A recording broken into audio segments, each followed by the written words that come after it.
Hi there, everybody.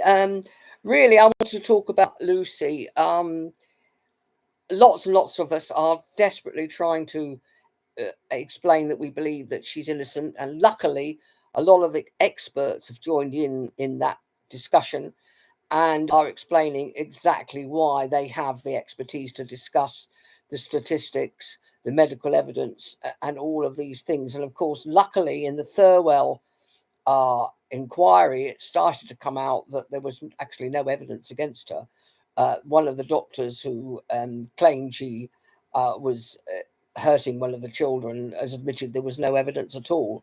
He did walk in, apparently, to a room where she was and a tube had been dislodged. But we now know that babies, particularly this size, very small, wriggly babies, do dislodge their own tubes quite regularly. It's very a common occurrence. We also now know that the unit was very overcrowded.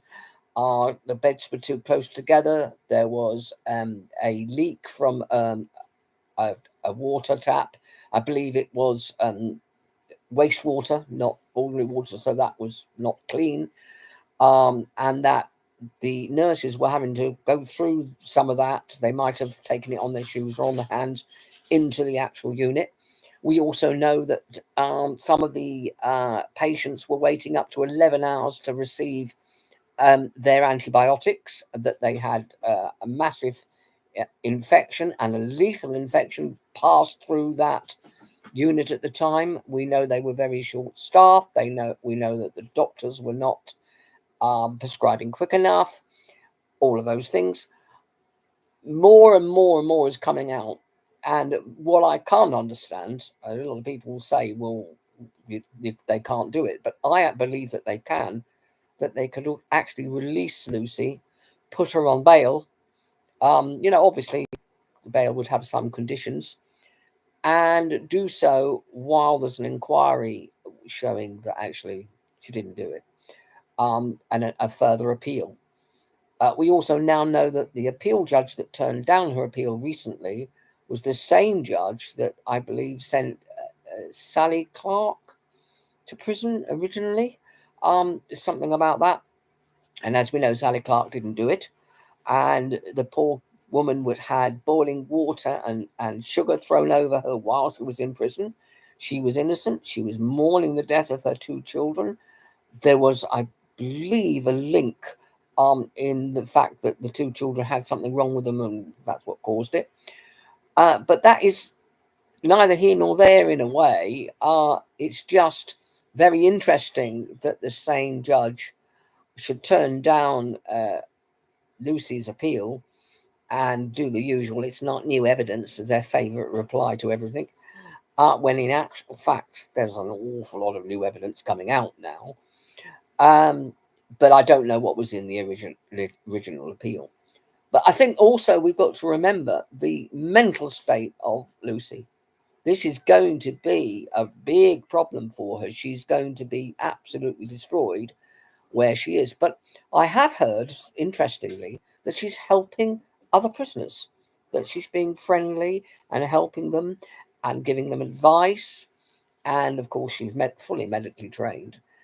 I've also heard on the grapevine, I don't know how true this is, that a number of the staff are fully aware she didn't do it, and they can't say it publicly, but they're being quite good with her.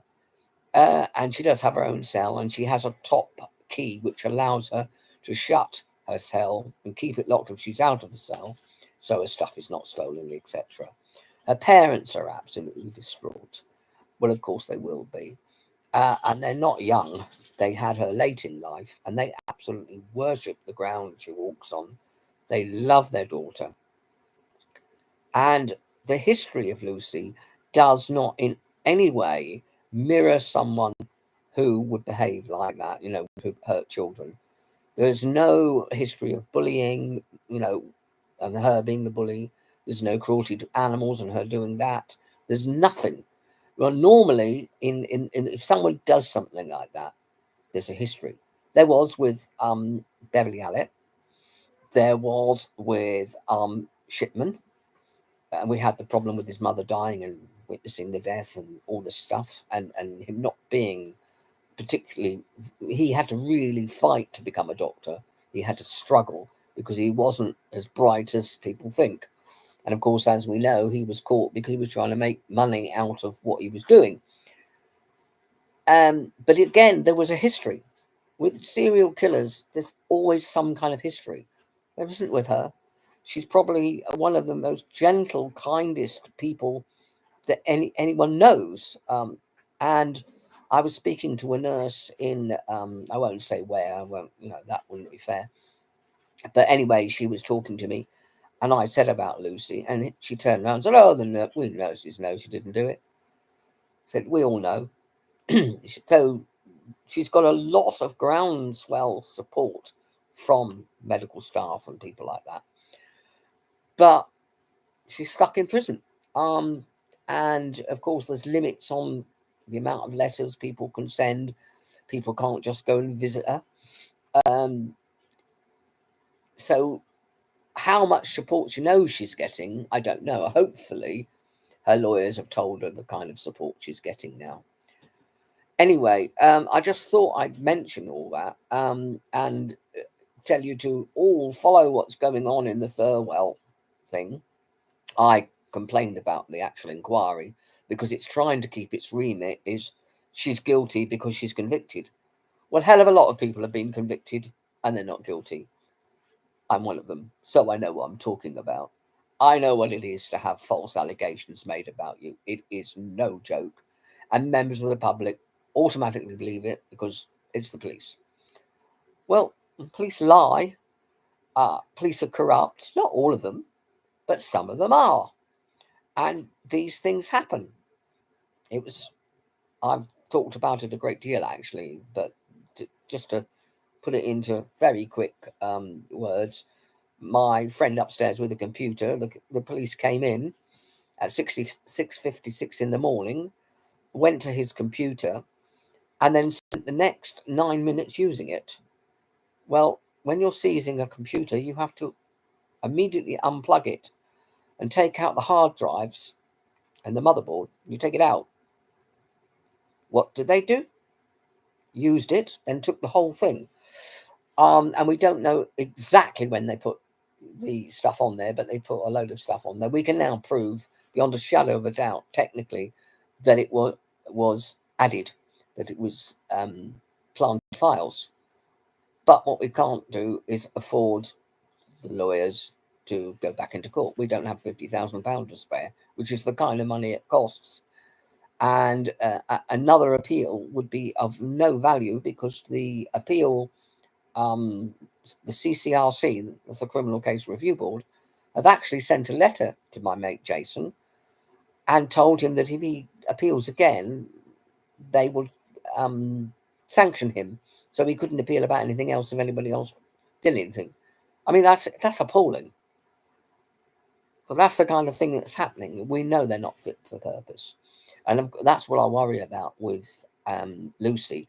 I hoped they'd get what's called a Newton hearing, which is a marvellous idea.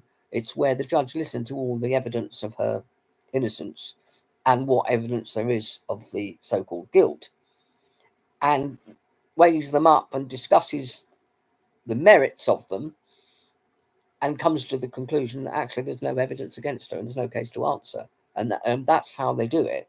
It's called a Newton hearing, after the old genius who realised what gravity was. Anyway, that is what a Newton hearing is. It's quite a good route to proving her innocence. A long route, yes, but probably one of the best ones because you would hear the prosecution and the real defence, the true defence, not the blooming half-assed defence they gave. Anyway, I just thought I'd say that. I hope you're all okay. Have a lovely weekend, everybody. My name is Stephen George, and I'm known as Janella. I write books, but I also write under the name Stephen George. And you can find the Hidden Hancock file online. There's lots of second-hand copies floating about, which is about what they did to me and to my mate. So, bye, everybody. Bye.